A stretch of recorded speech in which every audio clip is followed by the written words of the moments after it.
ضمنی الیکشن حلقہ این 148 کے حوالے سے مظفر آباد میں سیاسی و سماجی رہنماؤں کی ملاقاتیں جاری۔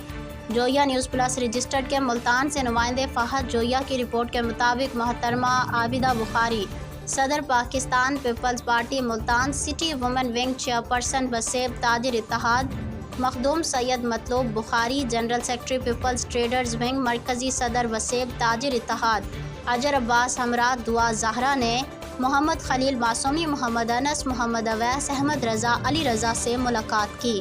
ملاقات میں علاقائی مسائل کے حوالے سے تفصیلی بات چیت ہوئی۔ رہنماؤں نے سید علی قاسم گیلانی کی حمایت کی یقین دہانی کروائی اور گیلانی خاندان کی خدمات کو سراہا۔